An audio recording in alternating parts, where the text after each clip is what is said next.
BNP মহাসচিব মির্জা ফখরুল ইসলাম আলমগীর বলেছেন, গণতন্ত্র হত্যা, গণহত্যা আর জনগণের কাছ থেকে সরে যাওয়ার কারণেই জনবিচ্ছিন্ন হয়ে পড়েছে আওয়ামী লীগ।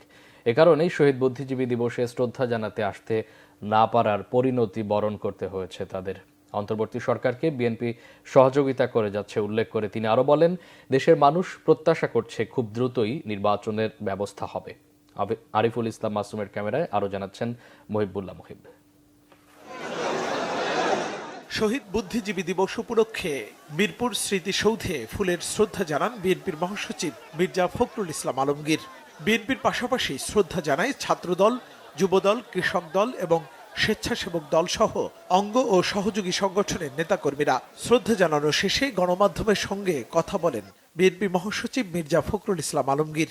বলেন, বুদ্ধিজীবী দিবসে আওয়ামী লীগের অনুপস্থিতি তাদের কৃতকর্মের নির্মম পরিণতি। আমাদের জন্য যারা প্রাণ দিয়েছেন দেশের জন্য, জাতির জন্য, তাদের যে লক্ষ্য ছিল বাংলাদেশে একটি গণতান্ত্রিক রাষ্ট্র প্রতিষ্ঠা করা, বাংলাদেশে একটি আধুনিক একটা সমৃদ্ধ বাংলাদেশ নির্মাণ করা এবং একটি বৈষম্যহীন বাংলাদেশ নির্মাণ করা, সেই লক্ষ্যে আমরা আমাদের যে রাজনৈতিক কর্ম সেটাকে আমরা চালু রাখবো। যারা জনগণ থেকে সরে যায়, যারা গণতন্ত্রকে হত্যা করেছে, যারা মানুষকে হত্যা করেছে, গণতান্ত্রিকামী ও স্বাধীনতাকামী মানুষদেরকে যারা স্বাধীনতায় বিক্রি করে দিয়েছে, তারা অবশ্যই জনগণ থেকে বিচ্ছিন্ন হয়ে গেছে এবং সঙ্গত কারণেই আজকে তারা সেখানে অনুপস্থিত। শহীদ মিনারে শ্রদ্ধা জানিয়ে দলটির স্থায়ী কমিটির সদস্য অধ্যাপক ডাক্তার এজেড এম জাহিদ বলেন, ৭১-এর চেতনায় জুলাই বিপ্লবের মধ্য দিয়ে ১৬ বছরের স্বৈরশাসনের অবসান ঘটিয়েছে এদেশের ছাত্র জনতা। আর দলটির সিনিয়র যুগ্ম মহাসচিব রুহুল কবির রিজভী বলেন, ৭১-এর হানাদারদের মতোই ভয়ঙ্কর হয়ে উঠেছিল আওয়ামী লীগ। আজকের অঙ্গীকার হতে হবে ১৪ই ডিসেম্বরের ২৪-এ আমরা কোনো অবস্থাতেই আর যেন পুরনো পথে পা না বাড়াই।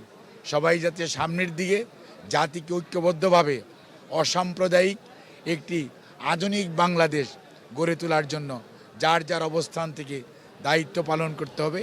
আর দিন শেষে মনে রাখতে হবে, আমরা বাংলাদেশি। নিজের দেশের লোককে যারা হত্যা করে রাজনৈতিক স্বার্থে এবং নিজের গদিকে নিশ্চিত করার জন্য, নিরাপদ করার জন্য, তাদের পরিণতি এরকমই হয়। আপনার কর্তৃত্ববাদী শাসকরা যাদের পতন হয়েছে তারা আর ফিরে আসতে পারেনি, তারা আর দাঁড়াতে পারেনি, নিজ কাজকর্ম করতে পারেনি, কিন্তু আমরা পেরেছি। এত পিরিয়ডের মধ্যে 1-11 থেকে কেউ না কেউ দাঁড়িয়েছে আমাদের এখানে। আমরা কথা বলে গেছি, আমাদেরকে ধাওয়া করা হয়েছে, পার্টি অফিস ভেঙে নিয়ে গেছে, যেখানে একটু স্পেস পেয়েছি সেখানেই আমরা কথা বলেছি। একদিকে গণতান্ত্রিক প্রতিষ্ঠানগুলোকে শক্তিশালী করা, অবাধ সুষ্ঠু নির্বাচন যাতে হয়, আইনের শাসন যেন নিশ্চিত হয়, বিচার বিভাগের স্বাধীনতা যাতে নিশ্চিত হয়, সংবাদপত্রের স্বাধীনতা যাতে নিশ্চিত হয়। আপনি আমার বিরুদ্ধে বলতে পারেন, আমি আপনার বিরুদ্ধে বলবো, কিন্তু আমি আপনাকে আঘাত করব না, আপনি আমাকে আঘাত করবেন না। ১৯৭১ সালে যে কারণে জনগণ স্বাধীনতার যুদ্ধ করেছিল, সেই স্বপ্ন বাস্তবায়নে ফ্যাসিস্টকে পরাজিত করে গণতান্ত্রিক রাষ্ট্র প্রতিষ্ঠার প্রত্যাশার কথাও জানান বিএনপি নেতারা। অন্তর্বর্তী সরকারের প্রধান উপদেষ্টার শ্রদ্ধা নিবেদনের পর মিরপুর শহীদ বুদ্ধিজীবী স্মৃতিসৌধ উন্মুক্ত করে দেওয়া হয় সর্বস্তরের মানুষের জন্য। একে একে শ্রদ্ধা জানাতে আসেন বিভিন্ন রাজনৈতিক দল, সামাজিক এবং সাংস্কৃতিক সংগঠনের নেতাকর্মীরা। বিএনপির বিপুল পরিমাণ নেতাকর্মীদের নিয়ে শ্রদ্ধা জানান বিএনপি মহাসচিব মির্জা ফখরুল ইসলাম আলমগীর। একটি বৈষম্যহীন এবং গণতান্ত্রিক বাংলাদেশ দেখতে চান শ্রদ্ধা জানাতে আসা মানুষ। মহিবুল্লাহ মুহিব, বাংলা ভিশন, ঢাকা।